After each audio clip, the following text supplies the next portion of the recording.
ఆరోగ్య ఐశ్వర్యాలు కాకుండా మన వాళ్ళు నాలుగవదైన మోక్షం కోరుకుంటారు. ఆ మోక్షం సిద్ధింప చేసుకునే దానికి కృతయుగంలో కేవలం మౌన సాధన, ధ్యాన సాధన అని ఒకటే చేస్తుండేవాడు. దేవతలు వాళ్ళ చుట్టుపక్కలే వచ్చి తిరిగేవాడు. ఆ కృతయుగంలో కొంతమందిలో స్వార్థత, నేను, నాది అనను మొదలుపెట్టింది. ఇంకా అక్కడి నుంచి నాది అని ఒక్కసారి అనను మొదలు పెడితే ఆ నాది కాస్త నాకే కావాలా, నాకే కావాలా, నాకే కావాలా, ఆఖరికి నాక్కోవడమే కావాలి. సరే, మన పెద్దోళ్ళు కొంప ముంచేస్తున్నారు, 20 ఏళ్ళు కొట్టేస్తున్నారు. పోనీ 100 ఏళ్ళ జీవితం అన్నా మనం అద్భుతంగా బతుకుతాండామా? దిక్కుమాల రోగాలు వస్తాయి. రోగాలు వచ్చేదానికి ప్రధాన కారణమే టెన్షన్. ముందు అది వాడు అట్లున్నాడు, నేను ఇట్లున్నాను, నేను అట్లున్నాను. ఇంకా ఎక్కువ మాట్లాడితే గుడికి పోయి వాడిని పాడు చేయి, నన్ను బాగు చేయి. దేవుణ్ణి మనం కోరుకునే కోరికలు ఈ. ఒకప్పుడు మనం ప్యాంట్లు షర్ట్లు వేసుకొని తిరుగుతుంటే పంచలు, చీరలు. ఇప్పుడు దిక్కుమాలిన ప్యాంట్లు, బూట్లు. గంట సేపు కూర్చుంటారు, ఇట్ట దిగుతారు, అట్ట దిగుతారు. వాడికి బిగి తీసుకుంటారు, ఇది రక్తం పోదు. పంచ మనకి ఎంత సౌలభ్యంగా ఉంటుండే. Non sense. జీన్స్ ప్యాంట్ అది 3000 అయినా కొంటాం. మన సంస్కృతి సాంప్రదాయాలను మనం మర్చిపోకూడదు, మన భాషను మర్చిపోకూడదు, మన గురువులు నేర్పింది మనం మర్చిపోకూడదు. నేను ఇంకో బాధాకరమైన విషయం, మీ ఆంధ్రాలో తెలంగాణలో తిరుగుతున్నప్పుడు ఎవరో ఇంటికి పోతే ఇంత బుడ్డది వచ్చింది, నీళ్లు తీసుకొని. నీ పేరమ్మా అంటే అది నన్ను దెయ్యం చూస్తాడు. నాకు తెలుగు రాదట. వాళ్ళ అమ్మ వచ్చి నవ్వుతా గొప్పగా చెప్తాను, పాపకు తెలుగు రాదండి. ఎంత గొప్ప మాట. నేను ఎక్కడో హిందీ వాడిని, వీడికి వచ్చి ఇంత మస్తుగా తెలుగు మాట్లాడుతుంటే మీ తెలుగును మీరే మర్చిపోతే ఎట్లా? చిన్నది జ్ఞానేంద్రియాలు, పాదాభిమానం మాత్రమే ఎందుకో జ్ఞానాలు మీ కంటికి, మీ శ్వాసకు. అది అందుకు వారికి మాత్రమే ఈ పాదాభిమానం, వీరికి మాత్రమే. దైవాంశ సంబంధులు కాకుండా మానవాళికి ఈ పాదాభిమానం వీరికి మాత్రమే. అది ఎవరికి చేయాలి? జ్ఞానం ఉన్నవాడు, గురువు ఉన్నవాడు, గురువు లేనివాడు ఎవడైనా కానీ ముందు ఆ వందనం చేయాల్సింది తల్లిదండ్రులకు. అట్లాంటి అనుభవాలు రాలేదు. కానీ వీళ్ళు ఏమంటారంటే మీ చక్ర యాక్టివేషన్ చేయిస్తాము, లేదా చక్ర యాక్టివేషన్ కాలేదా మీకు, ఇదేంటి అంటే ధ్యానానికి వాటికి ఏమైనా సంబంధం ఉందా, లేదా మనం మన దారిలో మనం ధ్యానం చేసుకుంటూ పోతే సరిపోతుందా? ఇది ఎందుకు ఈ అంటే దాంతో లింక్ అవ్వడం అంటే ఒక విధమైన అభావం. మరి ఏంటి నాకు కాలేదే, ఆయనకు అయింది అంటే నేనేమో సరి చేయట్లేదా, ఏమైనా లోపం ఉందా అని కొంత అనుమానం వస్తుంది. ఇది కొద్దిగా మీరు థ్యాంక్ యూ. నిజానికి ధ్యానము అంటే పాతకాలంలో విధానము దేవీ దేవతల మీద ధ్యాస పెట్టడం.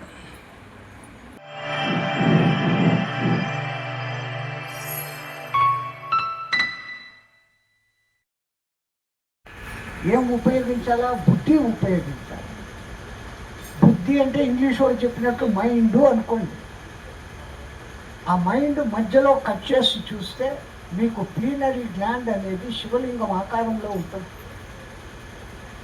మన పూర్వీకులు ఆ జ్ఞానం లోపల ఉన్న లింగాన్ని కనిపెట్టి లింగ పూజలు మొదలుపెట్టినారు. లింగం అంటే చిహ్నం అని అంటారు. వాళ్ళు లోపల ఉన్న లింగాన్ని చూసుకున్నారు. ప్లీనరీ గ్లాండ్, దాని పక్కనే పిట్యూటరీ గ్లాండ్ అని, ఇక్కడ థైరాయిడ్ గ్లాండ్ అని ఉంటుంది.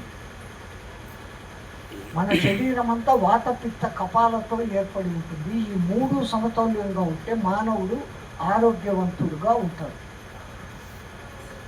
సరే, గాలి తీసుకుంటున్నాడు ఈ మనిషి.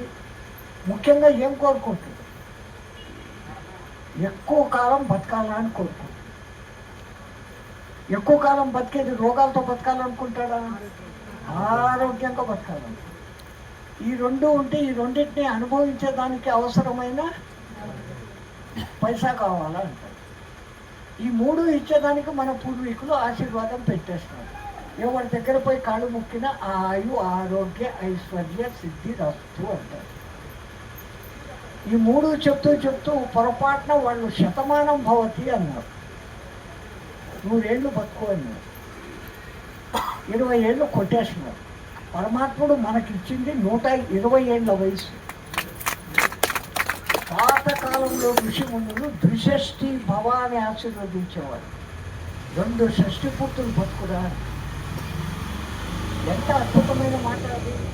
మొదటి షష్ఠి పూర్తి వరకు మీ జీవితము, సంపాదన, పెరుగు, నా బిడ్డలు, నా సంసారం, మొగుళ్ళు, పిల్లలకు పెళ్ళిళ్ళు అయిపోయినాయి. 2వ ఇన్నింగ్స్ మొదలుపెట్టు. ఈ లౌకికాన్ని తగ్గించుకుంటూ అటాచ్మెంట్లోకి, డిటాచ్మెంట్లోకి వచ్చేదానికి మిగతా 60 సంవత్సరాలు గడుపు. ఆనందంగా షష్ఠి పూర్తి చేసుకుంటారు. ఎప్పుడు చేస్తారు షష్ఠి పూర్తి? ఎవరికి 60?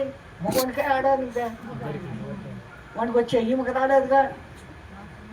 మరి షష్ఠి పూర్తి ఎట్లయింది? మనం ఆ అర్థాలు మారిపోతాంలే. పెళ్లి చేసుకున్న రోజు నుంచి 60 ఏళ్ళు కలిసి నవరసాలు అనుభవించిన దంపతులు చేసుకోవాల్సింది షష్ఠి పూర్తి. అప్పటి వాళ్లకు సహస్రచంద్ర దర్శనం అనే 80 ఏళ్ళ ఏజ్ వచ్చి ఉంటుంది. 20 ఏళ్ళకు పెళ్లి చేసుకున్నారు ఇద్దరు. అప్పుడు 80 ఏళ్ళు దాటేసరికి 60 ఏళ్ళు కలిసి బతికారు. 60 ఏళ్ళు అట్లా కలిసి పరిచిన భార్యాభర్తలను చూడండి, ఇద్దరి ముఖాల్లో ఒకే పోలిక వస్తుంది. దూరం నుంచి చూసి అన్నా చెల్లెళ్ళు అనుకుంటారు. అంత ఏకీభావన కలుగుతుంది. ఎందుకంటే 60 ఏళ్ళు కలిసి ఉన్నారు. కానీ మన పెద్దోళ్ళు కొంప ముంచేస్తున్నారు, 20 ఏళ్ళు కొట్టేస్తున్నారు. పోనీ 100 ఏళ్ళ జీవితం అన్నా మనం అద్భుతంగా బతుకుతాండాము. దిక్కుమాల రోగాలు వస్తాయి. రోగాలు వచ్చేదానికి ప్రధాన కారణమే టెన్షన్. ముందు అది వాడు అట్లున్నాడు, నేను ఇట్లున్నాను, నేను అట్లున్నాను. ఇంకా ఎక్కువ మాట్లాడితే గుడికి పోయి వాడిని పాడు చేయి, నన్ను బాగు చేయి. దేవుణ్ణి మనం కోరుకునే కోరికలు ఈ గుళ్ళకు పోతాం. మీరందరూ గుళ్ళకు పోతారుగా. పోయి ఏం చేస్తారు? ఏ పరమాత్మ, నాకు ఈ 2 చేతులు ఇచ్చావు, 2 కాళ్ళు ఇచ్చావు, చూసే కళ్ళు ఇచ్చావు, వినే చెవులు ఇచ్చావు, ఆరోగ్యం ఇచ్చావు, థ్యాంక్ యూ అని ఎవడైనా చెప్తానాడా? చేయొద్దండి. అక్కడ పోయి లోక సమస్త సుఖినో భవంతు, సర్వే జనా సుఖినో భవంతు అని చెప్తున్నారా ఎవరైనా? బడియా బడియా బడియా, సంతోషమమ్మా. ఇక్కడ చేతులు ఎత్తారు.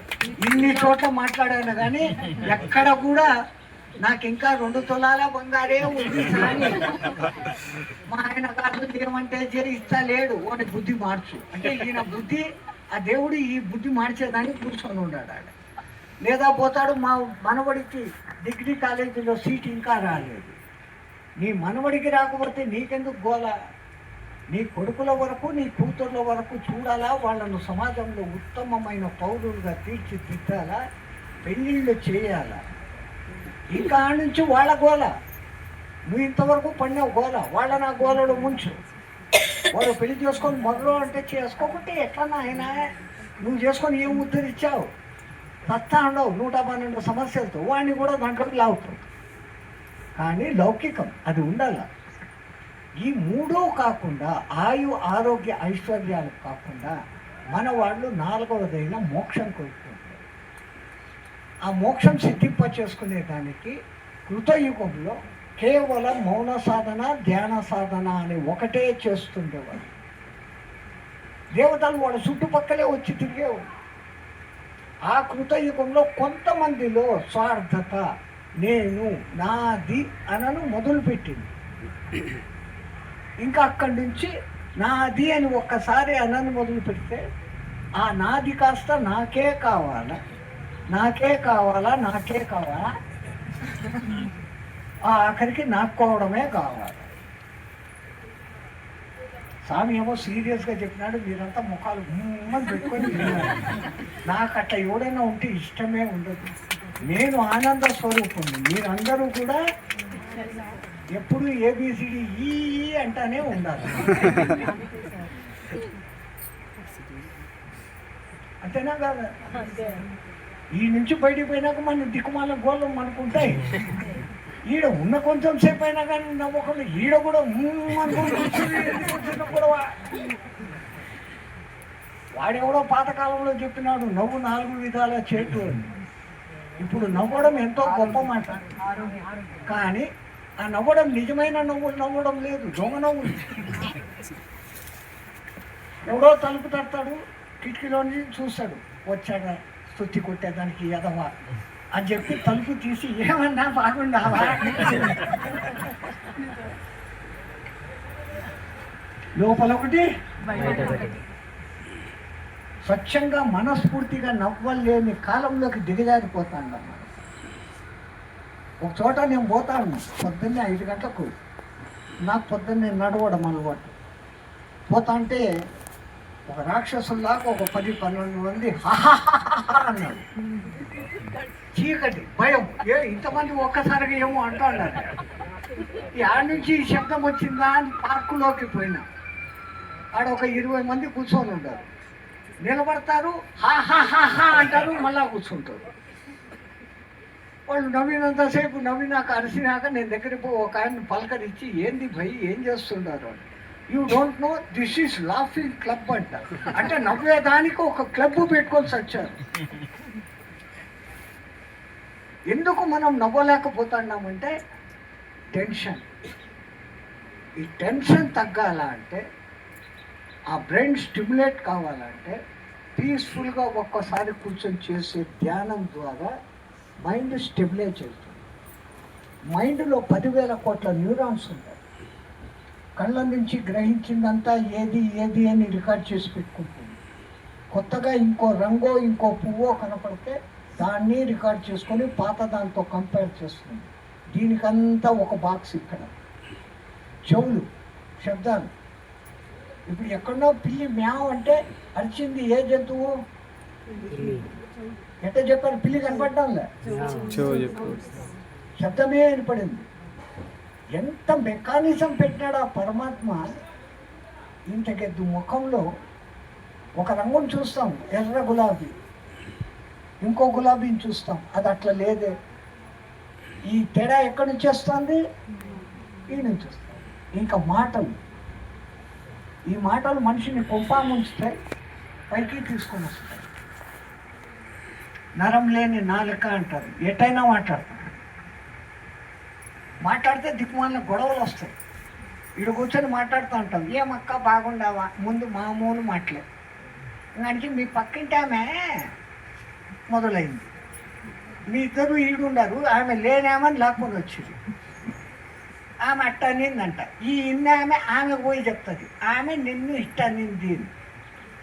ఆమె ఈమెను వచ్చి జుట్టు పట్టుకుంటారు. ఇంకా గొడవ. ఇన్ని మాట్లాడితే కదా వచ్చినాయి ఈ గొడవలన్నీ. ఇదే మాటలు ఇంకోళ్ళకు స్వాంతన చెప్పేదానికి, మంచి చెప్పేదానికి కూడా ఉంది. దేన్ని ఎట్లా వాడాలా అనే విచక్షణ జ్ఞానం పరమాత్ముడు మనకు ఏ జంతువుకు ఇయ్యనంత ఇచ్చాడు. ఇంకా అన్నిటికన్నా భయంకరమైంది, కళ్ళు ఒకే పని చేస్తుంది, చూస్తాయి ఇడిచిపెట్టేస్తుంది. చెవులు వింటాయి, లోపలికి చెప్పేస్తాయి. ముక్కులు వాసనలు చూస్తాయి, చెప్తాయి, వదిలేస్తాయి. ఇది ఉందే. దీనికి రుచులు కావాలా, మాటలు కావాలి. మాటలతో ఏమవుతుందో ఇంతకు ముందు చెప్పిన. ఇంకా రుచులైతే నిన్న పోతే వాళ్ళు ఉప్పల్లో మైసూర్ పాక్ పెట్టినారు, బాగుంది, ఈ పొద్దు ఏం పెట్టినారు. దీనికి అన్నీ కావాలి. అందుకని పరమాత్ముడు ఏం చేశాడు? ఈ కొండ చిలువను 32 మంది సైనికులు కాపలా పెట్టినాడు, 2 ఇనుప గేట్లు పెట్టినాడు. తెలిసిపోయి కదా. భద్రంగా మాట్లాడరు, తక్కువ మాట్లాడరు. మనం ఎక్కువ మాట్లాడతాం. మాట్లాడుతున్నప్పుడు మనలో నుంచి ఎనర్జీ పోతుంది. మనల్ని ఎప్పుడూ ఎనర్జీవంతులుగా చేసేదానికి పరమాత్మ మన చుట్టూ ఆ విశ్వశక్తిని మన చుట్టూ ఇచ్చి ఉంటారు.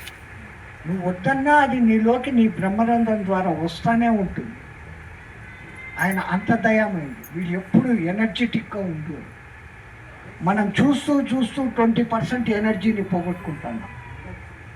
మాట్లాడుతూ 20%, చేతులు కాళ్ళు ఊపుతూ ఒక 20%, ఆలోచిస్తూ అన్నిటికన్నా ఎక్కువ పర్సంటేజ్ అక్కడ పోగొట్టుకుంటున్నాం.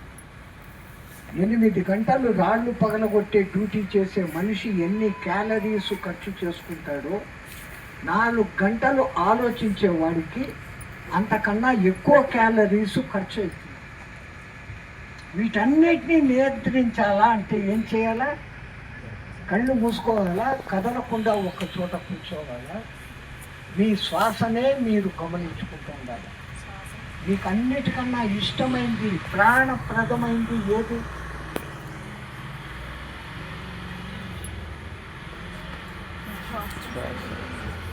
ముప్పై సెకండ్లు అది లేకుంటే మనం ఉండలేము. 30 సెకండ్లు కేవలం. సాధకులు కొంతమంది 2 గంటలు 1 గంట ఉండగలుగుతారు, అంతకుమించి లేదు. అన్నం తినకుండా వారం రోజులు 10 రోజులు ఉండవచ్చు. మహానుభావుడు పొట్టి శ్రీరాములు ఒకప్పుడు మీ ఆంధ్ర రాష్ట్రంలో, ఇప్పుడంటే ఆంధ్ర తెలంగాణ అంటున్నాం మనం, ఒకప్పుడు ఇదంతా ఒకటే ఆంధ్ర. ఆ ఆంధ్రాన్ని తెప్పించేదానికి 58 రోజులు అన్నం తినకుండా ఉన్నాడు ఆ మహానుభావుడు. సో మానవుడికి ఆ కెపాసిటీ కూడా ఉంది. నీళ్లు లేకుండా 1 వారం రోజులు ఉండొచ్చు, ఇది లేకుండా మరి దాని మీద మనం ధ్యాస పెడతాండామా? వంట చెయ్యాలంటేనే ఎంతో ధ్యాస. ఉప్మా చేయాలంటే ఏ నూక, బొంబాయి నూకతో చేస్తామా, బన్సీ రవ్వతో చేస్తామా, బియ్యపు రవ్వతో చేస్తామా, ఉల్లిపాయలు వేస్తామా, మిరపాయలు వేస్తామా? ఇంత ధ్యాస పెట్టి ఎంత నూనె పోయాలా, ఎంత నీళ్లు పోయాలా, ఎన్నిసార్లు కలపాలి చేస్తే ఉప్మా. దాని మీద మీరు ఇంత ధ్యాస పెడతారు. బట్టలు ఏది వేసుకొని పోవాలా? ఈ పొద్దు అక్కడేమో స్వామి వస్తాడంట, ఏ చీర కట్టుకోపోతాం, ఏ ప్యాంట్ వేసుకపోతాం, దాని మీద ధ్యాస. వాడే పళ్ళ పొడి మీద ధ్యాస, వాడే సబ్బు మీద ధ్యాస, తినే తిండి మీద ధ్యాస, కట్టుకునే బట్ట మీద ధ్యాస, కాళ్ళకేసుకునే చెప్పుల మీద ధ్యాస, పోయే బండి మీద ధ్యాస. శ్వాస దాని మీద లేదు ధ్యాస. ఈ మానవులు అల్పజీవులు, సూక్ష్మంలో మోక్షం పొందాలని చూసేవాళ్ళు వీళ్ళు అని మన పూర్వీకులు ముందే కనిపెట్టి మన కోసమని తక్కువ ఖర్చు చేసుకుంటూ ఎనర్జీని తక్కువ ఖర్చు లేని విధానాన్ని తీసుకొని రావాలా అని ఒక్కొక్క విధానాన్ని తీసుకొని వచ్చారు మన పూర్వీక ఋషిమునులు. అష్టాంగ యోగం తీసుకొని వచ్చాడు కపిల మహర్షి. బ్రహ్మాండమైన ఆరోగ్యం ఉంటుంది, 120, 150, 200 ఏళ్ళు బతకచ్చు మనిషి. పరమాత్మ ఏందో మన తలరాత రాసినాడు, సస్తాడు, పోతాడు, ఏం లేవు. మన చేతుల్లోనే మన ప్రాణాలు ఉన్నాయి.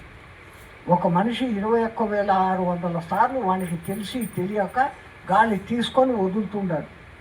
గంటకు 900 సార్లు, నిమిషానికి 15 సార్లు. అది మనకు తెలియకుండానే ఇన్వాలంటరీగా జరిగిపోతా ఉంది. దాన్ని మనం వాలంటరైజ్ చేసుకుంటే పరమాత్ముడు నీకు ఇన్ని ఊపిరులు, ఇన్ని రొట్టెలు నీ ఇచ్చి పంపిస్తాడు. అందుకే ఎవడైనా చచ్చిపోతే ఏమంటారు మీరు? వాడికి నూకలు చెల్లినాయిగా అంటారు. అంటే వాడు తినే నూకలు వాడు మొదటగా ఎక్కువ తినేసింది, వాడి నూకలు అయిపోయినాయి, ఇంకా లేవు, వాడు పోవాల్సింది. అట్లాగనే మన శ్వాసలు కూడా ప్రతి దానికి టెన్షన్ పడిపోతాము. వాడు నన్ను అన్నాడంట అని 20 సార్లు పిలుస్తాం. అంటే ఎక్కువ ఖర్చు చేస్తున్నాం. ఆ ఖర్చును తగ్గించుకోవాలి. ధ్యానం చేస్తున్నప్పుడు మీకు తెలియకుండానే శ్వాస రిథమాటిక్ అయిపోతుంది, స్వరం మారుతుంది. స్వరం మారడం అంటే సూర్యనాడి చంద్రనాడికి మారడం.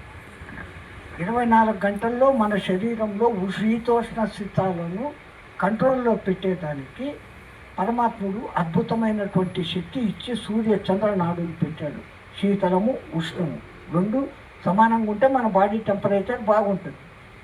98.4 కన్నా జర్రా పైకి ఎక్కిందంటే జై శ్రీరామ్ అయిపోతాం. టెంపరేచర్ తగ్గితే జై శ్రీరామ్ అయిపోతాం.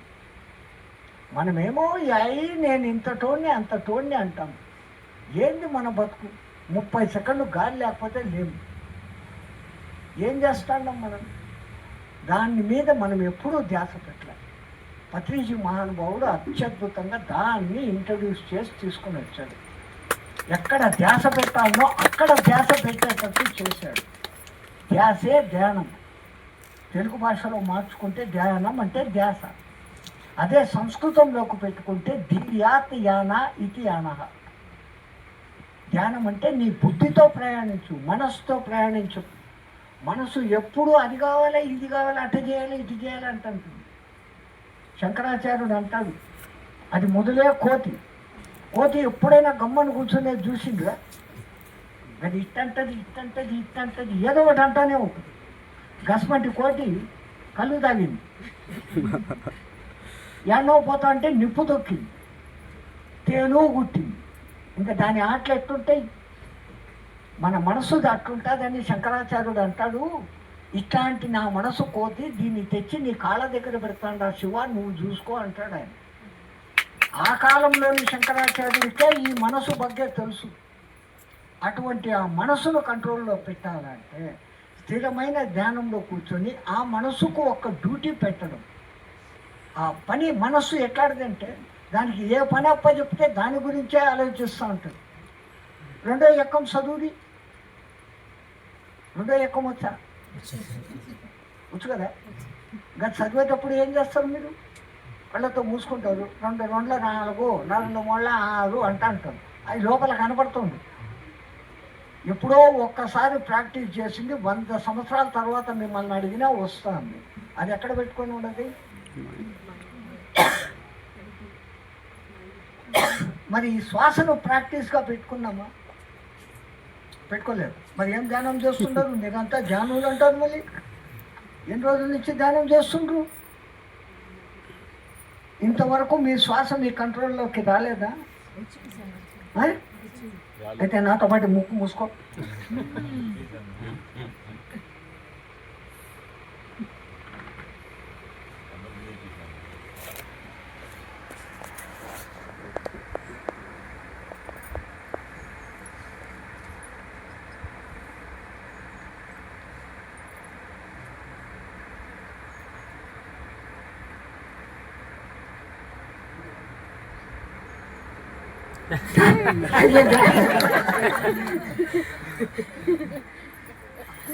ధ్యాస. ఈ ధ్యాస పెట్టడమే కాకుండా స్వామి గారు అన్నారు కదా ఒక మాట. ఒక రాజు దగ్గరికి ఆస్థాన సభలోకి ఆయన ఒక 3 బొమ్మలు తీసుకొని వచ్చింది. రాజా, ఈ బొమ్మల్లో ఎవడైనా తేడా కనిపెడితే నేను వాళ్ళ కాళ్ళకు నమస్కారం చేసి ఓడిపోయినానని ఒప్పుకొని పోతా. నీ రాజా ఆస్థానంలో అందరూ తెలివైన వాళ్ళంట. నా 3 బొమ్మల్లో తేడా ఎవడైనా చెప్పగలిగితే నేను వాని కాళ్ళు ముక్కుతా, లేకపోతే మీ అందరూ నా కాళ్ళు ముక్కాలా అన్నాడు. రాజుకి ఎంత అవమానం అది. రాజ్యసభలో అందరికీ చెప్పినాడు, అరే పోయి చూడండి రా, దాంట్లో ఏంది ఉండదు, తేడా ఏముండదు కనుక్కోమని.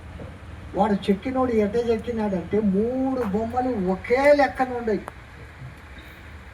ఎక్కడ తల కొప్పులో తేడా లేదు, చేతిలో కంకణాల్లో తప్పు లేదు, నగల్లో లేదు, నిలబడిన పోజులో లేదు, హైటులో హెచ్చు తగ్గులు లేవు, బరువులో హెచ్చు తగ్గులు లేవు. అందరూ చూసి ఓడిపోతాండరు. రాజుకు అవమానం అయిపోయి, నేను ఇప్పుడు సింహాసనం దిగి వాళ్ళ కాడు పట్టుకోవాలి. ఒరే, నా అర్ధరాజ్యం ఇస్తాను రా, ఎవడో ఒకడు నన్ను తేడా కనిపెట్టండి అన్న. అప్పుడు ఒకడు వచ్చాడు, వచ్చి నేను కనిపెడతా దీంట్లో తేడా అన్నాడు. వాడు వచ్చి ఆ బొమ్మలో చెవుల దగ్గర ఒక దారం దూర్చిండు. ఒక బొమ్మలో నుంచి ఈ చెవులో నుంచి ఆ చెవులో ఒక దారం వచ్చింది. ఇది పనికిమాలిన బొమ్మ అన్నాడు. రెండవ బొమ్మలోకి దారం దూర్చింది. అది చెవుల్లో నుంచి పోయి నోట్లో నుంచి బయటకు వచ్చింది. ఇది పనికిమాలిందే అన్నాడు. మూడో దాని చెవులో దారం పెట్టింది. అది లోపలికి పోయింది. ముక్కులోంచి రాలే, చెవులోంచి రాలే, కింద నుంచి రాలే, పైనుంచి రాలే, యా నుంచి దారం బయటకే రాలే. ఇది ఉత్తమమైన బొమ్మ స్వామి అన్నాడు. అంటే కర్ణస్థం కంఠస్థం కాదు, హృదయస్థం చేసుకోవాలా. చెవులతో విని స్వామి అన్నారు, ఈ చెవుతో విని ఈ చెవుతో వదిలేస్తాం, కంఠస్థం చేస్తాం, 4 రోజులకు మర్చిపోతాం. హృదయస్థమైన విషయం పక్కాగా ఉంటుంది. అదే వినేటప్పుడు మనం ధ్యాస పెట్టే వింటాం.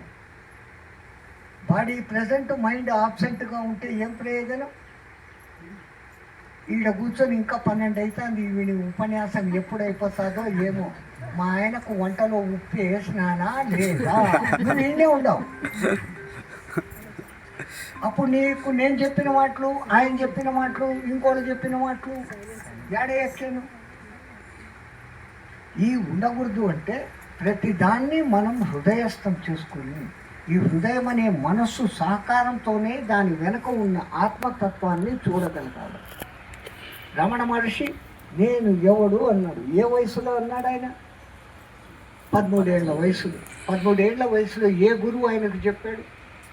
పూర్వజన్మలో ఎంతో సాధన చేసి ఈ జన్మకు వచ్చినాక ఆ దాన ఫలవంతమై ఆయనకు గుర్తొచ్చి నేను ఏం చేయాలా, ఏం కనుక్కోవాలని పోయి ఆడపోయి కూర్చున్నాడు. ఎవరితో అయినా మాట్లాడిందా? లార్డ్ బ్రంటన్ వచ్చి, ఆ తర్వాత గణపతి మహర్షి వచ్చి, నువ్వు మాట్లాడకపోతే నీ రహస్యం లోకానికి ఎట్లా తెలుస్తుందిరా అని అడుగుతుంటే కావ్యకంఠ గణపతి ఋషి వచ్చి అప్పుడు తక్కువ గుర్తుకొని మాట్లాడే. ఇప్పుడు రమణ మహర్షి రమణ భగవాన్ అయిపోయినాడు. ఆయన చేసిన సాధన ఏమి? మౌనం అంత గొప్ప శక్తివంతం. మౌనంగా ఉన్నప్పుడు మన లోపలికి మనం మాట్లాడుకోగలం. మిగతా అప్పుడంతా కళ్ళు చూసిందంతా కావాలంటే ఆ స్వామికి 112 అంట. వాడి జుట్టు ఎట్టుంది, వాడు పొడుగ్గా ఉన్నాడా, ఎట్లా నడుస్తున్నాడు, ఏం చెప్తున్నాడు, వాడు హిందీ వాడు కదా, తెలుగులో ఎట్లా మాట్లాడుతున్నాడు, ఏంది ఈ గొడవలేనా? వాడు ఏం చెప్పినాడో అది కావాలి. అందుకే పత్రిజీ గారు ఏమంటారు? పదాలు పట్టుకోండి, పాదాలు వద్దు అన్నాడు. మనది సనాతన ధర్మం, గురు శిక్ష సాంప్రదాయ బంధం. మనకు ఏం నేర్పించినా వానికి కృతజ్ఞతగా వానికి పాదాభివందనం చేయడం మన సనాతన సాంప్రదాయం. కాళ్ళు పట్టుకుంటే నేనేమో గొప్పవాడిని అయిపోలే, మీరేమో తక్కువ అయిపోలే, నాకు వచ్చింది లేదు, నీకు పోయింది లేదు. కాళ్ళు కాదు, ఆ కాళ్ళతో ఉన్న మనిషి వాడు ఏమి చెప్పినాడు. నువ్వు శంకరుడిని నమ్ముకుంటే ఆ శంకరుడితోనే నీ జీవితం ధన్యం కాదు. రామానుజులు పట్టుకుంటే రామానుజులతో అవుతుంది, రమణ మహర్షిని పట్టుకుంటే రమణ మహర్షితో అవుతుంది. నువ్వు వాళ్ళు చెప్పే మాటల మీద నీకు ఉండాల్సింది పరిపూర్ణ విశ్వాసం. ఇది చేస్తే నాకు అవుతుంది అన్న పరిపూర్ణ విశ్వాసం నువ్వు లేకుండా ఎన్ని చేసినా, ఎంత ఖర్చు పెట్టినా అది వృధానే. ధ్యాన స్థితిలో ఉండి నా కాలు బాగలేదు, బాగా కావాలా అని కోరుకొని బాగైన వాళ్ళని నేను 100 మందిని చూశాను. మేము మా సాధనా పద్ధతులు చేసుకుని కూడా ఈ ఒళ్ళు చిన్న తలనొప్పులు అది ఇది వస్తే పోగొట్టుకుంటాం. అమూల్యమైనటువంటి ఆ ధ్యాన సాధనను ఈ దుఃఖమాలిన రోగాలు మానుకునేకి, పక్కింటోని పాడు చేసేదానికి వాడుకోవాలన్నా? మన ఆత్మాభివృద్ధి కోసం మనం ధ్యానం చేయాలి. రెండవది, మన లోపల ఒక ఆత్మ ఉంది. ఇదే పంచభూతాలను, పంచకోశాలను, పంచ ప్రాణాలను, పంచ ఇంద్రియాలను నడుపుతుంది. అది ఎక్కడ ఉంది అని తెలుసుకునేదానికి, మన లోపలికి మనం ప్రయాణం చేసేదానికి పత్రిజీ గారు చెప్పిన ఈ ధ్యానం మార్గం. దీన్ని మనం చేసుకోవాలి. తన జీవితాన్నే దాన్ని అర్పణ చేసినాడు. ఏ మహానుభావుడు మన భారతదేశంలో పుట్టినా వాళ్ళు ఏది కనుక్కున్నారో ఆ సత్యాన్ని 10 మందికి చెప్పాలా అనుకుంటారు. చెప్తారు వాళ్ళు. నువ్వు ఆచరిస్తే నీకు తెలుస్తుంది. నేను వీడికి వచ్చి చెప్పాను, బెల్లము తీయగా ఉన్నది, నేను తిన్నాను, నాకు తెలుసు. స్వామి చెప్పినాడు బెల్లం తీయగా ఉంటుందంట, మీరు అంటారు, అది చిలక పలుకులే. మీరు బెల్లం తిన్నప్పుడు ఆ బెల్లం యొక్క రుచి తెలుస్తుంది. సాధన కూడా అంతే. గట్టిగా పరిపూర్ణంగా విశ్వసిస్తే నమ్మకం అత్యంత బలంగా పనిచేస్తుంది. నమ్మకం గురించి కూడా ఒక చిన్న కథ చెప్తాం. మళ్ళా మొఖాలు ఇట్టయిపోయినాయి. ఇట్టయిపోతే నాకు నచ్చదు. ఎవరో ఇట్లా పెద్ద సిటీకి అవతల అడవికి దగ్గరలో ఒక దంపతులు ఉండేవాళ్ళు. వాళ్ళు గొర్రెలు పెంచుకునేవాళ్ళు. గొర్రెల సంతతి ఎక్కువ అయిపోతే గొర్రెలు ఊళ్ళో సిటీలో అమ్మేవాళ్ళు. బాగా ఇల్లు కట్టుకుంటే ఒళ్ళు దిగేసుకుంటే నగలు బ్రహ్మాండంగా ఉన్నారు, హ్యాపీ. వాళ్ళకు ఒక కొడుకు ఉండదు. వాడికి పెళ్లి వయసు వచ్చింది. ఒక అమ్మాయిని తీసుకొని వచ్చి పెళ్లి చేసింది. ఆ కొత్త కోడలు ఇంట్లోకి అడుగు పెట్టింది. వీళ్ళు పెద్ద బిల్డింగ్ కట్టుకున్నారు. కొత్త కోడలు ఆ బిల్డింగ్లోకి వచ్చి లోపలంతా తిరుగుతుంది. వీళ్ళు అనుకున్నారు, భయా మా సంపద చూస్తుంది. కోడల, ఇది నీ బెడ్రూమ్, ఇది వాణి బెడ్రూమ్, ఇది నా బెడ్రూమ్, ఇది గెస్ట్ బెడ్రూమ్, ఇది కిచెన్, ఇది డ్రాయింగ్ రూమ్, డింగ్ డాంగ్ అన్నీ చూపిస్తాను. ఆ కోడలు పిల్ల అన్ని రూములు చూపిస్తుంటారు, అసలు రూమ్ చూపించలేదేంటి అని. ఇంకేంటి అసలు రూమ్? మెట్ట పైన ఇంకా రూములు ఉన్నాయి. గా రూములు కాదు, అసలు రూమ్ చూపించండి. ఏ రూమ్ అమ్మా అది? ధ్యానం చేసుకునే రూమ్ ఏమన్నా ఉండాదా అని. ధ్యానమా? అదేంటి? వీళ్ళంతా గొర్రెలు పెట్టుకున్నారు. వీళ్ళకి ధ్యానం గురించి ఏం తెలుసు? దేవుడి గురించి ఏం తెలుసు? ధ్యానం చేస్తే దేవుడు కనపడతాడు. అత్త మామలు మూడు గది లేదు ఆ రూము అని. గోల వద్దులే, మాకు తెలియదు. గొర్రెలు పెరుగుతుండే, అమ్ముతుండం, తింటుండం. ఈ దేవుడు దెయ్యము ధ్యానము ఈ గోల మాకేలా? ఈమె 4 నెలలు 5 నెలలు చెప్తానే ఉండదు. వాళ్ళు ఇనుకుంటారు. ఆ ఊరికి ఒక ఆయన హరికథ చెప్పేదానికి వచ్చింది. హరి గురించి చెప్తాడు ఆయన. నువ్వు పోయి ఆ కథ వినిరారా మొగుడా, నువ్వు వినకపోయినావంటే నేను ఇడిచిపెట్టి పోతాను అని బాంబేసింది. ఈ 3 నెలలు బాగా వండి పెడతా ఉండదు. ఇది పోతానంటే ఎట్లా? సరే ఆ పోయి హరికథ వింటానులే అన్నాడు. సాయంత్రం ఆ కాలంలో, పాతకాలంలో హరికథలు ఎప్పుడు చెప్తుంది? రాత్రి 7 గంటలకు మొదలు పెడితే తెల్లారుదామని 7 గంటల దాకా చెప్తూనే ఉంటుంది. వీడు 7 గంటలకే బాగా కడుపు నిండా తిన్నాడు. ఆ హరికథ గాడికి పోయినాడు. అందరూ కూర్చొని ఉన్నారు. ఆయనేమో హరికథ మొదలు పెట్టినాడు. వీడు ఏ పొద్దు ఈయన సచ్చినాడు, ఈయనకి అర్థమయ్యేదానికి. ఆయన ఏం చెప్తున్నాడు? గజేంద్ర మోక్షం చెప్తున్నాడు. అలా వైకుంఠపురములో ఆ మూల సౌదంబు దాపున మందార వనాంతరమున లక్ష్మీ విలాసకేళి భద్రుడి. వీడికి ఒక్క మొక్క అర్థమైంది కావాలి. బాగా పూటుగా తిన్నాడు కదా. గొర్రెలు కాపరి కొమ్మలు ఒకటి ఉంటుంది, కర్ర ఒకటి ఉంటుంది. ఆ కర్ర గడ్డ కింద పెట్టుకొని నిద్రపోవడం మొదలు పెట్టాడు. రాత్రి 12 అయినాక అందరికీ నిద్ర వస్తుంది. వాళ్ళలో మళ్ళా హుషారు తెప్పియాలి. హరికథ భాగవతారు ఏమన్నాడు? దే ఏం అదృష్టం రా ఇది. నేను గజేంద్ర మోక్షం చెప్తాంటే ఈశ్వరుడు వచ్చిండు, పైకి చూసి జై శ్రీమన్నారాయణ అనండి అన్నాడు. అందరూ జై శ్రీమన్నారాయణ అన్నారు. ఈయనకి నిద్ర మెలకొచ్చి, ఏందా మా గురువు గారు దేవుని చూపించినారు అని. దేవుడు ఎట్టుంటాడు అని. వీడేమో చూడలే. వీడు జై శ్రీమన్నారాయణ. దేవుడు ఇంత పెద్ద పక్షి మీద వచ్చినాడయ్యా అన్నాడు చూడకుండా. అంటే హరికథా భాగవతారు చెప్పింది నేను శ్రద్ధగా వింటాను అనిపించుకోవాలా అని చూడకుండానే చూశానని ఈమె చెప్తే ఇంకా ఆమె గమనం ఉంటుందే, మా ఏం నగలేసుకొని ఉన్నాడు స్వామి అని. ఇంకా ఆ పక్కన ఆయన ఆ చక్రం ఎంత పెద్దది అబ్బా, చేతిలో ఇంత ఉన్నది అని. వీడికి నమ్మకం కుదిరి మా ఊరోళ్ళు మొత్తం దేవుడు చూసినారు. ఈ దిక్కుమాలింది నేను అప్పుడు నిద్రపోతాను. సరే ఈయన పట్టుకుంటే ఆ దేవుడిని ఎంతో చూడొచ్చు, నా పెళ్ళం గొడవ తీరిపోతుంది అని చెప్పి ఎట్టో ఒకటి ఓపికగా వెళ్ళారు. తెల్లాడిదామన్నా 7 గంటలు కాగానే వాళ్ళు వీళ్ళు ఇచ్చిన దక్షిణ తీసుకొని మూట ముళ్ళ సర్దుకొని పక్క ఊర్లో ఉపన్యాసం చెప్పేదానికి అడవి దారిలో పోతాన్నాడు ఆ హరిదాసు. మా నోడి ఎంట పడినాడు. గురువా ఆగండి అన్నాడు. హరిదాసును ఎవడు గురువు అన్నోడు లేడు. ఒరే హరిదాస ఇట్లా రారా అనేవాడు. ఈయన వండుకొని గురువుగారు అనగానే వీడికి కొంచెం గుండెకాయలు పెరిగిపోయినాయి. ఏం నాయనా అన్నాడు. ఏం లేదు గురుగారు, రాత్రి 1 గంటప్పుడు మా ఊర్లో వాళ్ళందరికీ నువ్వు దేవుణ్ణి చూపించినావంట. నేను నిద్రపోతా అంటే నేను చూడలే, నాకు ఇప్పుడు ఒక్కసారి చూపించు అని.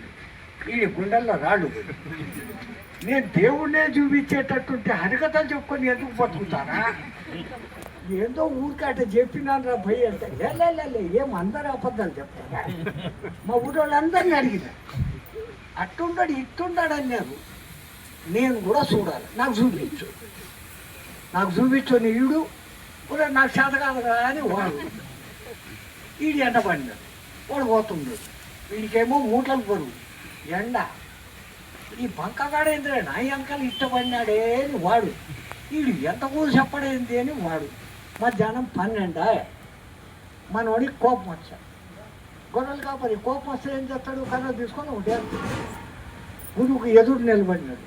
ఆగహే పొద్దున 7 గంటల నుంచి అడుగుతాడా, 12 అవుతాండి. అది అంతమందికి చూపించి నాకు ఒక్కడికి చూపించావా నీ తలగా కొట్టమంటావా? ఇంకా వీడి అట్ట చూసాడు. కాపాడడానికి ఎవడు కూడా లేవు. అది దేవుడిని చూడాలంటే మంత్రం చదవాలరా అన్నాడు. గట్లయితే ఆ మంత్రం చెప్పు. వీడికేం మంత్రాలు తెచ్చు? మంత్రము అంటున్నాడు. చెప్తామని తలగా పాల్గొట్టన్నారు. ఇంకా ఆ టెన్షన్లో తట్టుకోలేక ఒరే మంత్రం చెప్తాను రా అన్నాడు. చెప్పు. బంక నారాయణ వచ్చిపోరా నాయన అన్నాడు. వీడికి లోపల బంక ఉంటుంది. ఏం మంత్రం? నారాయణ వచ్చిపోరా. ఇది ఏం చేయాలా అన్న. ఆ చెట్టు కింద కూర్చొని చదువుతా కూర్చో, వాడు వచ్చేంత వరకు చదువు వచ్చేస్తాడు. మరి ఈ మాట పొద్దున్నే చెప్పి సాగకూడదు. ఇప్పుడు చెప్పినా సరే నీ దావులు ఉండు అని చెప్పి వాడు చెట్టు కింద కూర్చొని సాయంత్రం 5 గంటలకంతా శ్రీమన్నారాయణుడు వచ్చి దిగినాడు వాడి ముందర. వాడికన్నా కూర్చుంటున్నాడు. ఈయన వచ్చి భుజాలు తట్టి ఒక నాయన లేరా అన్నాడు. వీడు కళ్ళు తెరిచి చూసి ఎవడో నువ్వు జపం చేసిన బంకనారాయణుడు, నువ్వు బంకనారాయణుడు అన్న సంగతి నాకేం తెలుసు? నువ్వు ఈయనే ఉండు, మా గురువుని పట్టుకుని వస్తాను. నేనే ప్రత్యక్షమై ఉంటే నీ గురువు ఎందుకు రా అంటే అసలు నువ్వు బంకనారాయణ నాకేం తెలుసు? నువ్వు ఈయనే ఉండు. సరే పోయిరా అని వీడు కొంచెం దూరం పోయినాక ఇదేంటో ఇంతలా ఇంత ఎత్తుండడు, మా గురువుగారిని తీసుకుని వచ్చేంత వరకు ఉంటాడో ఉండడు అని అట్టా చూసి ఆడొక చెట్టు కనపడాడు. ఒరే నారాయణ ఇట్లా రారా అని. ఏమన్నాడు, ఈ చెట్టు నీతో పట్టుకోవాలి. ఎందుకు రాను? నువ్వు పట్టుకొని నేను చెప్తాను. ఆయన చెట్టు పట్టుకోగానే వీడు గొంగళి తీసి ఆ చెట్టుకు అన్నీ వేసి కట్టేస్తాడు. ఏం వాణి అదృష్టం, నారాయణ నుండి చెట్టు పెట్టేస్తాడు. ఇప్పుడు ఉత్త చేతుల్లో కర్ర గోచి పెట్టుకొని పక్కూరు దిక్కు పరిగెత్తుకుంటూ పోయినాడు. పక్కూరులో మనవాడు అప్పుడే హరికథ మొదలు పెట్టి జయ శ్రీమన్నారాయణ అన్నాడు. వాడి దిక్కు వాడు కర్ర పట్టుకొని పరిగెత్తా వస్తాడు. నా పక్క నారాయణ పని చేయలే, నా బుర్ర రామకీర్తన మాడేదానికి వస్తుండు అని చెప్పి ఊర్లో ఉండే పెద్ద మనుషులు ఉంటారు కదా, వాళ్ళకి పిలిచి చూడరా పోయి నన్ను కాపాడంటే వాడు సపరేట్గా వస్తుంటుంది. వీళ్ళందరూ పోయి అడ్డపడి ఏంద్రా పోయి అంత తొందరగా వస్తుంది, అర్జెంటుగా మా గురుగారిని అడవిలోకి తీసుకుపోవాలా అని. దేనికిరా అంటే మా గురుగారు మంత్రం చెప్పినారు, వాడు ఎవడో బంకనారాయణ అంట ఆడు వచ్చి ఉన్నాడు, వాడు బంకనారాయణో కాదో నాకు తెలియదు, ఈయన చెప్తే ఓకే వాడు ఏందో వరం ఇస్తాడంటే ఏందా అంటాను. నాకు ఒకటే అర్థం కాలే. నీకేం వరం కావాలా అన్నాడు. వరం అంటే ఏంది నాకేమి తెలియలే, మా గురువుని పట్టుకోపోతాను. అడవిలో తీసుకుపోయి కొడతామనుకున్నావా? అదే నేను నిజం చెప్తున్నారా భయ్, వాడు ఎంత నిజం చెప్తుండు. అట్లయితే సరే భయ్, మేము కూడా ఒక 4 మంది వస్తామని వీళ్ళు కర్రలు లాంతర్లు తీసుకొని ఆ గురువుని ఎంట పట్టుకొని వచ్చింది. అడవిలోకి వస్తే ఆ చెట్టుకు కంబళి కనపడుతుంది కానీ అలా కనపడలేదు. యాడా మీ బంకనారాయణ అంటే అదే కనిపెట్టాను చూడు, అట్టే ఉండండి, నేను ఎట్ట కట్టానో అట్టే ఉన్నాడు. యాడుంటాడా నీ కొంగడి ఉంది అని. అవునా ఉండండి అని ఆడదైపోయింది. రే బంకనారాయణ నాకు ఇంత బాగా కనపడతాడు, వాళ్ళకి ఎందుకు బాగా కనపడలేదు? మరి వాళ్ళకి అర్హత లేదు రా భయ్, అర్హత జాంతానే వాళ్ళకు కూడా కనపడతావా మీరు బుర్రపడాలి. మనోడికి తెలిసింది ఇదొకటే. సరేనా నాయన అని వాళ్ళకు కూడా దర్శనం ఇచ్చినాడు. ఇంతకు కారణం మీ విశ్వాసం. వాడు గురువు అనుకున్నాడు, గురువు ఇచ్చింది మంత్రం అనుకున్నాడు, మంత్రం ఇస్తే వాడు వస్తాడు అనుకున్నాడు. నీలో ఈ విశ్వాసం లేకపోతే నువ్వు ఏం చేయడు. పత్రిజీ చెప్పినట్టు మామూలుగా కూర్చో, వెన్నెముక కొంచెం నిటారుగా పెట్టుకో. నిటారుగా పెట్టుకోమని నేను చెప్పంగానే మీరంతా ఏం చేస్తారు తెలుసిన, మళ్ళా 2 నిమిషాల తర్వాత నన్ను తిట్టుకొని మొదలు పెడతారు. ఏం నొప్పి వస్తుందాడా, అంతగా ఎవరు నిలుకోమండి. కూర్చుని వెన్నెముక 32 వెన్నుపూసలు సక్రమంగా ఉంటాయి, మన లోపల 6 చక్రాలు సరిగ్గా ఉంటాయి. బ్రహ్మరంధ్రం ద్వారా వచ్చే ఆ విశ్వశక్తి అద్భుతంగా లోపలికి వస్తుంది. కాళ్ళు మడత పెట్టుకుని ఈ చూసే వ్యవహారంలో కళ్ళు మూసుకుని మాటలు లేవు. మౌనంగా ఉన్నప్పుడు ఎంత ఎనర్జీ మనకు మిగులుతుంది. మీతో ఏమో ఇక్కడ గంటలు గంటలు ఈ మహానుభావుడు నా చేత మాట్లాడిస్తుంది. గంట మాట్లాడితే మేము 3 గంటల సేపు మళ్ళీ మౌనం మనిస్తాం. దాన్ని రీఛార్జ్ చేసుకునేది. మీ సెల్ ఫోన్ ఉండేగా, మాట్లాడతారు అది టొయ్యి అంటుంది, దాన్ని తీసుకుపోయి ప్లగ్లో పెడతారు. ఏం చేస్తారు, 1 గంట మేము ఛార్జింగ్ గట్లా ఆ ధ్యానంలో ఉన్నంతసేపు మీరు రీఛార్జ్ అయిపోతారు. యూనివర్సల్ బ్రహ్మాండంగా వస్తూ ఉంటుంది. వచ్చిందంతా మీరు వాడుకుంటారు. కళ్ళ నుంచి బయటికి పోవడంలే, నోటి నుంచి బయటికి పోవడంలే, కదలడంలే. అన్నిటికీ మించి అరికాళ్ళ నుంచి ఆ శక్తి మళ్ళీ కిందికి పోకుండా కాళ్ళు మడత పెట్టి కూర్చుంటుంటారు. అతనికి ఊరికే చెప్పలే, ఇంత మొదలబు లోపల పెట్టుకొని సింప్లిఫై చేసేసాం. ఇంతవరకు మనం దేని మీద ధ్యాస పెట్టలేదో, మన ప్రాణానికి ఏది అవసరమో దాని మీద ధ్యాస పెట్టేటట్టు చేసాం. ఏమ్మా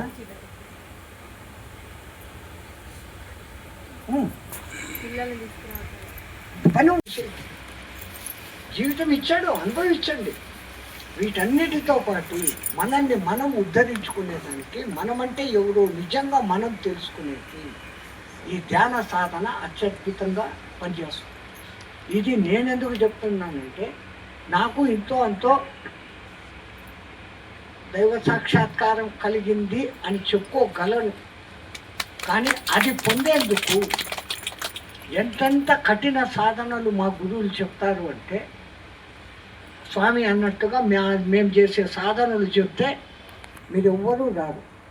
కానీ నేను చేసినట్టు సాధన చేస్తే మీరు ఇట్ట కళ్ళు మూసుకోగానే 5 నిమిషాల్లో కోరుకున్న దేవుడు ఎదురుగా కనపడతాడు. అది గ్యారంటీ. నేను కావాలంటే అది మీకు నేర్పిస్తాను. నేర్చుకునే వాళ్ళు ఏం కష్టం లేదు. మంచి చలికాలం వస్తుంది కదా, సాయంత్రం 5 గంటలకు ఒక పెద్ద టబ్బులో మెడలోతు నీళ్ళల్లో కూసురి, పొద్దున్న 5 గంటలకు లేయండి. అంతే, పెద్ద సమస్య. ఏమబ్బా ఇంత సులభంగా చెప్తే కూడా నవ్వుతారు. పోన్లే, ఇప్పుడు మంచి ఎండాకాలం కదా, పొద్దున్నే 6 గంటలకు మీ ఇంటి టెర్రస్ మీద కూసురి, సాయంకాలం 5 గంటలకు దిగేయండి. ఏం పెద్ద సమస్య లేదు, అంతసేపే. ఓ 3 నెలలు కూర్చోండి, ఉంటారో లేదు. అట్లుంటాయి మా సాధన. 55 డిగ్రీల రాజస్థాన్ ఎడారిలో ఆ ఇసుకలో కూర్చోబెడతాడు. పొద్దున్న 6 గంటలకు మా కన్నా ఎత్తుగా 4 దిక్కుల పేడ పిడకలు పెడతాడు. నెయ్యి వేసి దాన్ని ముట్టిస్తారు. ఆ పిడకలు కాలిపోతుంటే పిడకలు వేస్తూనే ఉంటాడు. సాయంకాలం 6 గంటల పైన అన్నిటికన్నా పెద్ద పిడక వాడు 55 డిగ్రీలు ఉంటుందాడా. ఈడ 40-45 వస్తేనే అదేందో వడ దెబ్బ, ఇడ్లీ దెబ్బ, సాంబార్ దెబ్బ. ఏం దెబ్బ? వడ దెబ్బ. ఏం వడ? దీంతోనే పోతుండు. ఆడ 55 డిగ్రీలు. మా హిమాలయాల్లో -18-16 డిగ్రీలు. గాడ నీళ్లు పాడుతుంటాయి, చల్లగా భలే మాగుంటాయి, బాగుంటాయా. గాడ వచ్చి చెయ్యి పెట్టరు, కూర్చోవాలి దినాలు. మళ్ళీ మామూలుగా ఇళ్ళల్లో పద్మాసనం వేసుకొని ఒక్కసారి కూర్చోబెట్టినాడంటే కనుక 2వ రోజో 3వ రోజో లేపుతాడు. తూకం వచ్చి ఇట్ట పన్నామంటే ఈపు చీరిపోతుంది. గట్లంతా చేస్తే ఇప్పుడు ఈ 112 కట్టే తిరుగుతుంది. మరి నా లెక్క నేను నేర్పించేస్తానండి మళ్ళీ వచ్చారా. పత్రిజీ బ్యాచ్ మట్టుకు అస్సలు నా వెనక రాదు. ఎందుకంటే పత్రిజీ మీకు అంత సులభం చెప్పేసి నాకు. అందుకే మీ పత్రి వాళ్ళందరూ పత్రిని చూస్తే కూడా నాకు ఈర్ష. 9 ఏళ్ళు సాధన చేస్తే, నేను అంతంత కఠిన సాధన చేస్తే నేను ఏది సాధించగలిగానో దాన్ని మీకు ఊరికే కుర్చీలో కూర్చోబెట్టి డబ్బా పిరమిడ్లో కూర్చోబెట్టే చేపించేస్తున్నాడు. మళ్ళీ ఈ పిరమిడ్ అంటే నేను ముందే చెప్పినా కదా మీకు, మనం లక్షల సంవత్సరాల కింద నుంచి పిరమిడ్లను చూస్తున్నాం. ఈజిప్ట్లో కట్టింది 5 ఏళ్ల కిందే. కైలాస మానస పర్వతం ఎప్పుడైనా ఫోటోలన్నా చూసింటారు, జీవితంలో ఒక్కసారన్నా పోవాలనుకుంటా. ఎట్టుంటుంది ఇది? 4 పక్కల 4 రంగులతో కనపడుతూ దాని ఫోటోలు తీసిండ్రు కదా. ఖచ్చితంగా ఆఖరికి సైంటిస్టులు కూడా రూపొందన చేసినారు. అది మానవ నిర్మిత ప్రఖ్యాత పిరమిడ్ అని కనుక్కున్నారు. అదొకటి. మనం అమ్మవారి పూజలు చేసేటప్పుడు శ్రీచక్ర మేరును నమార్నవ బిందువు పెడతాం. ఆ కొలతలే 51.5 ఈ యాంగిల్ ఉంది కదా. భూపురము, షోడశదళ పద్మము, అశ్వదళ పద్మము, చతుర్దశారము, బాహ్య దశారము, అంతర్దశారము, అష్టకోణము, త్రికోణము, బిందు 9 అంతస్తులుగా ఉంటుంది.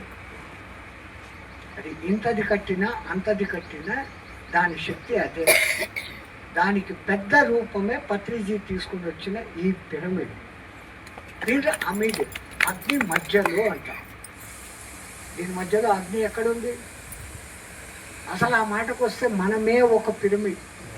ఇప్పుడు ఇట్లా కూర్చున్నది, ఆ మోకాళ్ళకు ఆ బ్రహ్మరంధ్రానికి ఒక గీత గీరి ఒక త్రికోణమయ్య.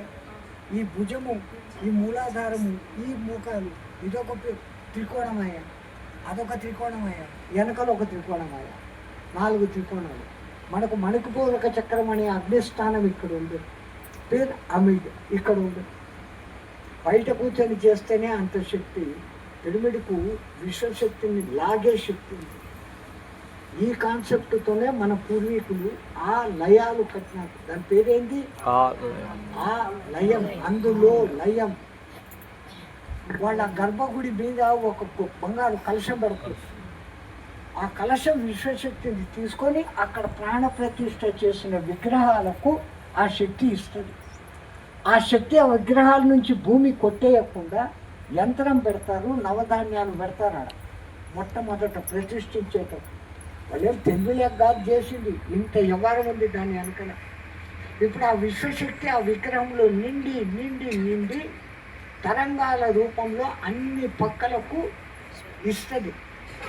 గుడికి వచ్చిన వాళ్ళు, గుడికి రాని వాళ్ళు బాగుండాలని ఆ పాతకాలం వాళ్ళు గుడి ఊరు ఉంది అంటే ఊర్లో ఆలయం ఉండి తీరాలా అంటే గుడి వేరే, ఆ లయం వేరే. గుడి ఇక గుడిసె కట్టుకున్న గుడి ఆ లయం అన్న పేరు మీద ఉండాలా. ధ్వజస్తంభం ఉండాలా, బలి పీఠం ఉండాలా. ఆ గుళ్ళోకి వచ్చినాక నా ఈ దుష్ట కోరికలన్నీ అక్కడ బలి ఇచ్చేస్తుందా. నేను ఉత్త జీవాత్మ, నువ్వు పరమాత్మ, నీలో లయం అయ్యేదానికి వచ్చినాను అని చెప్పడమే ఆ లయం. ఆ గర్భగుడి ఎట్లుంటుంది? వాటన్నిటికీ ఆధునిక రూపం ఈ పిరమిడ్. సత్యం ఎప్పుడూ మార్పు చెందదు. ధర్మం దేశకాల పరిస్థితులను బట్టి మారుతాయి. ఒకప్పుడు మనం ప్యాంట్లు షర్ట్లు వేసుకొని తిరుగుతుంటే పంచలు చీరలు. ఇప్పుడు దిక్కుమాలిన ప్యాంట్లు బూట్లు. గంట సేపు కూర్చుంటారు, ఇట్ట దిగుతారు అట్ట దిగుతారు. వాడికి బిగి తీసుకుంటారు, ఇది రక్తం పోదు. పంచ మనకి ఎంత సౌలభ్యంగా ఉంటుండే. Non sense. జీన్స్ ప్యాంట్ అది 3000 అయినా కొంటాం. మన సంస్కృతి సాంప్రదాయాలను మనం మర్చిపోకూడదు. మన భాషను మర్చిపోకూడదు. మన గురువులు నేర్పింది మనం మర్చిపోకూడదు. నేను ఇంకో బాధాకరమైన విషయం, మీ ఆంధ్రాలో తెలంగాణలో తిరుగుతున్నప్పుడు ఎవరో ఇంటికి పోతే ఇంత బుడ్డది వచ్చింది నీళ్లు తీసుకొని. నీ పేరమ్మ అంటే అది నన్ను దెయ్యం చూస్తాను. నాకు తెలుగు రాదట. వాళ్ళ అమ్మ వచ్చి నవ్వుతా గొప్పగా చెప్తాను. ఆ పాపకు తెలుగు రాదండి. ఎంత గొప్ప మాట. నేను ఎక్కడో హిందీ వాడిని, ఇంటికి వచ్చి ఇంత మస్తుగా తెలుగు మాట్లాడుతుంటే మీ తెలుగును మీరే మర్చిపోతే ఎట్లా? మనదంతా ఎటువంటి సాంప్రదాయం? మాతాచ పార్వతీదేవి పితాదేవో మహేశ్వర భార్గవ శివోత్త స్వదేశో భువనత్రయం. మన దేశ మర్యాదలు మనం పోగొట్టుకోకూడదు, మన సాంప్రదాయాలు మనం పోగొట్టుకోకూడదు. మన పూర్వీకులు ధ్యానము ద్వారా ఏ శక్తిని పొందారు, ఆ శక్తిని ఇప్పుడు మనము కూడా పొందగలం, ఏ ఖర్చు లేకుండా. ఇప్పుడు పిరమిడ్లో వచ్చి ధ్యానం చేసేదానికి మీ దగ్గర ఏమన్నా ట్యాక్స్ తీసుకుంటుంటారా? ఇల్లు పైసలు ఫ్రీ. చిన్నది జ్ఞానేంద్రియాలు పాదాభివానం మాత్రమే ఎందుకో జ్ఞానాలు మీ కంటికి, మీ శ్వాసకు. అది అందుకు వారికి మాత్రమే ఈ పాదాభివందనం, వీరికి మాత్రమే. దైవాంశ సంపత్తులు కాకుండా మానవాళికి ఈ పాదాభివందనం వీరికి మాత్రమే. అది ఎవరికి చేయాలి? జ్ఞానం ఉన్నవాడు, గురువు ఉన్నవాడు, గురువు లేనివాడు ఎవడైనా కానీ ముందు ఆ వందనం చేయాల్సింది తల్లిదండ్రులకు. దేవుడు ఉన్నాడో లేదో కానీ మనకు ప్రత్యక్షంగా కళ్ళకు కనపడే దైవాలు తల్లి, తండ్రి. మాసాలు బరువు మోసే తల్లికి తెలుసు ఆ బాధలు ఏంటి. డెలివరీ ఎంత కష్టమో, ప్రాణాలు పోతాయని తెలిసినా బిడ్డకు జన్మనిస్తుంది. వాడి మలమూత్రాలు కడుగుతుంది. తల్లిని మించిన లేదు. ఆ తండ్రిలో క్షేత్రంలో బీజం వేసిన వాడు తండ్రి. నీ ఆలనా పాలన చూస్తాడు. కాబట్టి తండ్రి మొదట వీళ్ళిద్దరు, తర్వాత నీకు లోక జ్ఞానం చెప్పిన స్కూల్ మాస్టర్స్, ఆత్మజ్ఞానం బోధించిన గురువులు, ఇంటికి వచ్చిన అతిథి. మన పూర్వీకులు ఎంత సిస్టంగా మాతృదేవో భవ, పితృదేవో భవ, ఆచార్య దేవో భవ, అతిథి దేవో భవ. వీళ్ళ నలుగురిని చేస్తే ఆ దిక్కుమాలిన ఐదో దేవుడు ఎక్కడో లేడు, ఇక్కడనే ఉన్నాడు. గురువుకి ఎందుకు చేస్తా? కూర్చోండి. నీ పొట్టకుటి కోసం అవసరమైన విద్యను నేర్పిన గురువు. వాడు చెప్పకపోతే నీకు తెలియదు. గుడిని గుర్తింపజేసేవాడు గురువు. రుకారో అంధకారస్య రుకారో తన్నిరోధక తస్మిన్ కారణమేవో గురువు నమస్కరిస్తే అంటాడు. అంధకారం అనే అజ్ఞానాన్ని తొలగించి జ్ఞానాంజన శకలాన్ని మీలో పెట్టేవాడు గురువు. అటువంటి జ్ఞానాన్ని ఇచ్చిన మహానుభావుడికి పాదాలకే ఎందుకు వందనం చేస్తాము అంటే, నువ్వు ఎక్కడైనా పోవాలంటే తలతో పోతావా, భుజాలతో పోతావా, తొడలతో పోతావా? పురుష సూక్తంలో బ్రాహ్మణ ముఖావాసి, క్షత్రియో భుజావాసి, వైశ్యో శూద్రో ఉరువాసి, పాదవాసి, శూద్రులను కాళ్ళ దగ్గర పెట్టినారు అంటే కుల మతాలు అప్పుడు లేవు. శూద్ర కాదు, సూత్ర. వాడు లేకపోతే ఈ బ్రాహ్మణులు లేరు, ఈ రాజులు లేరు, ఈ క్షత్రులు లేరు. మనం ఈ పేర్లు పెట్టుకున్నాం చేస్తున్న పనిని బట్టి. నలుగురికి ఉపకారం చేసేవాడు, పురానికి హితము చెప్పేవాడు పురోహితుడు. పురోహితుడు అన్న పేరు ఎందుకు వచ్చింది? పురముకంతా హితము చెప్పేవాడు పురోహితుడు. వాడి డ్యూటీ అది. అందరూ బాగుండాలని కోరుకుంటాడు. భుజబలం ఉంది, రాజు అందరినీ రక్షిస్తాడు. వాడిని క్షత్రియుడు అన్నాం, వీని భావనుడు అన్నాం. నా పొట్టే కాకుండా నలుగురికి పొట్ట నింపుతానని వ్యవసాయం చేసేవాడిని వైశ్యుడు అన్నాం. వీళ్ళందరికీ సహకారం అందించేవాడు శూద్రుడు. శూద్రుడు కాదు, వాడు సూత్ర. ఓ పాపనోడు వాడికి అడ్డం వాడు గీసుకోలేడు, వాడి చెప్పులు వాడు కుక్కోలేడు, వాడి బట్టలు వాడు నేసుకోలేడు, వాడి బట్టలు వాడు కుట్టుకోలేడు, మహిళ అయితే ఉతుక్కోలేడు. ఈ పనులకు ఈ వర్గాల వాళ్ళు ఉన్నారు. వీళ్ళు సమాజంలో ఉండాలా, వాళ్ళు సమాజంలో ఉండాలి. అప్పుడు సమాజం. ఇప్పుడు నువ్వు నడిచే దేంతో నడుస్తూ కాలుతో నడుస్తూ. నీతో సమానమైన మనిషి ఎవడో వచ్చి వానికి నువ్వేమో అడగాలనుకునేవాడు, చేతులు పట్టుకొని ఏమంటావు?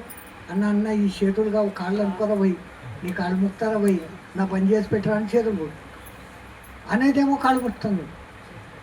నడిచేదానికి మూల కారణం అది. మనకు దేవతా స్వరూపాలలో పాదాల్లో విష్ణుమూర్తి ఉంటాడు. మన శరీర అంగంలో దేవుళ్ళు ఉన్నారు. ఇక్కడ సూర్యుడు ఉన్నాడు, చంద్రుడు ఉన్నాడు, అశ్వనీ దేవతలు ఉన్నారు, తదాస్తు దేవతలు ఉన్నారు, అగ్నిదేవత ఉన్నాడు, ఉన్నారు కదా. ఇంద్రుడు భుజాల్లో ఉన్నాడు, కాళ్ళలో. అందుకని నాకు ఇంత జ్ఞానం ఇచ్చిన గురువుకు నమస్కారం. అడ్డమైన వాళ్లకు నీ కాలు ముక్త అనేది కాదు.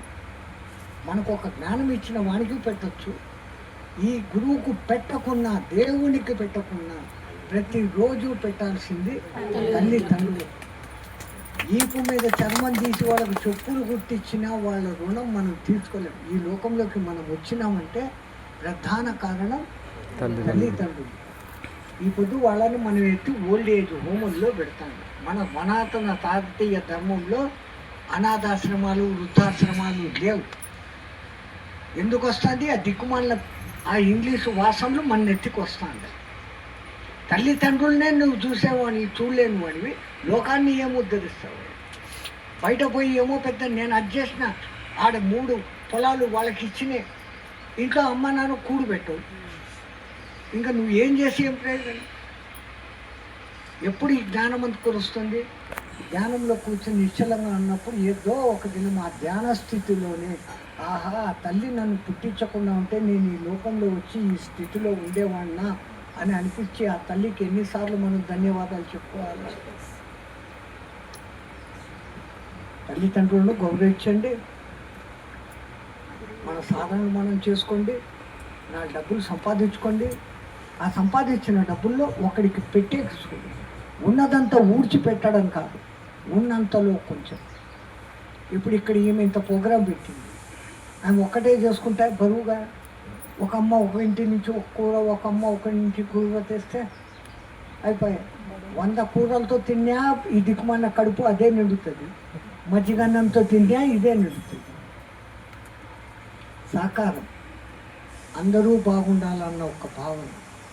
ప్రతి ఒక్కళ్ళు ఆ తల్లిదండ్రులు ఏ స్థితిలో ఉన్నా వాళ్ళను మట్టుకు, ఉన్నా లేకున్నా వాళ్ళను మట్టుకు ప్రాతస్మరణం చేసుకోండి.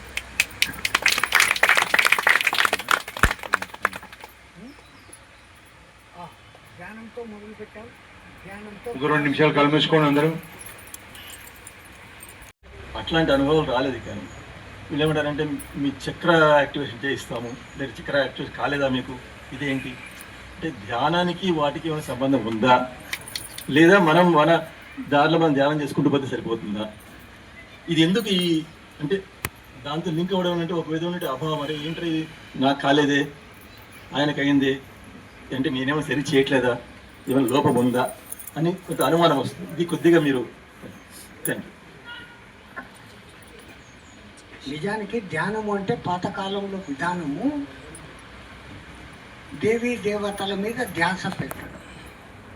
ఇప్పుడు మీరు ఒక కృష్ణుడు పూజిస్తున్నారు, ఏమంటారు? కస్తూరి తిలకం లలాట పలకే వక్షస్థలే కౌస్తుభం నాసాగ్రే నవభక్తికం కడతలే వేణు కరే కంకణం సర్వాంగే హరిజనానంద కలశం కంఠేశ ముక్తావళిం గోపత్రి పరివేష్టితో విజయతే గోపాల చూడము. కానీ మీకు నాకు ఎక్కడ తేడా? ఇప్పుడు నేను ఆ మంత్రం చదువుతూ ఉంటే నాకు అక్కడ ఆ రూపము చుట్టూ గోపికలతో కనపడతా ఉన్నారు. ఆ శ్లోకం అర్థం చేసుకొని కస్తూరి తిలకం వక్షస్థలే కౌస్తుభం నాసాగ్రే నవమూర్తం. ఇప్పుడు మీరు ఇది ఇమాజిన్ చేస్తా అంటే ఒక మనిషి ఒక నామం పెట్టుకొని ఇక్కడ ఇది పెట్టుకుని చేతులు వేణు పెట్టుకుని ఆ చేతికి కంకణం ఉంది, ఒళ్ళంతా గంధం పూసుకొని ఉన్నాడు, చుట్టూ గోపస్త్రీలు ఉన్నారు. ఉన్నారా? ఇప్పుడు కనపడినారా? ఎందుకు కనపడలేదు అంటే మీరు శ్లోకం కంఠస్థం చేస్తున్నారు, శ్లోకం అర్థం తీసుకోలేదు. ఆ అర్థం తీసుకొని ఆ భావన చేయలేదు. ఇప్పుడు కళ్ళు మూసుకొని బుద్ధుడు ఆనాపాన సతి నేర్పించాడు. 4 నిమిషాలు దాన్ని చూసి ఇప్పుడు కళ్ళు మూసుకోండి. ఆ చెట్టు, ఆ బుద్ధుడు చెయ్యి ఇట్లా పట్టుకున్నట్టు, పచ్చని వస్త్రం కచ్చుకున్నట్టు, ఆడాడ పూలు ఉన్నట్లు, ఆ జింకలో అవి తిరుగుతున్నట్లు ఇది కనపడుతుందా? అది మీ థర్డ్ ఐకి కనపడుతున్నట్లే కదా. ఆ థర్డ్ ఐ ఫుల్గా మనకు ఎందుకు యాక్టివేట్ లేదంటే మనమంతా లౌకిక చింతనలో ఉండి అద్దం మీద దుమ్ము పడినట్టు మన ముఖం మనకే కనపడతా లేదు. దాన్ని క్లీన్ చేసుకునేది ఈ ధ్యానము అనేది పెట్టింది. ఈ ధ్యానంలో మేము అటువంటి పరాకాష్ఠ స్థితి, ఆ శ్లోకం అర్థం తీసుకుంటాం, దాన్ని ఇమాజిన్ చేసుకుంటాం. యద్భావం తో నువ్వు ఆ భావాన్ని చేస్తూ ఉన్నప్పుడు ఇప్పుడు నువ్వు కళ్ళు మూసుకోకుండా నాకు ఆ తడికి మీద అది కనపడుతుంది. ఎందుకంటే నేను దాంట్లో లీనమైన మెర్జ్ అయినా. సో నా టోటల్ కాన్సన్ట్రేషన్ అక్కడ ఉంది. శ్వాస మీద ధ్యాస అనే టోటల్ కాన్సన్ట్రేషన్ పెట్టినప్పుడు అస్సలు ఏ భావము లేని నిర్లిప్త స్థితికి మైండ్ వస్తుంది. Peace of mind. Once you got the peace of mind, then you can able to imagine anything. ఓ ఫ్రెష్ ఆలోచనలు లోపలికి తేగలవు. ఈ ఇంట్లో ఇప్పుడు ఇంతమంది కూర్చున్నాడు, ఇంకో 10 మందిని లోపలికి రమ్మంటే ఏడొస్తుంది? ఈ 10 మందిని బయటికి పంపితే ఇంకో 10 మంది లోపలికి వస్తారు. So empty your mind.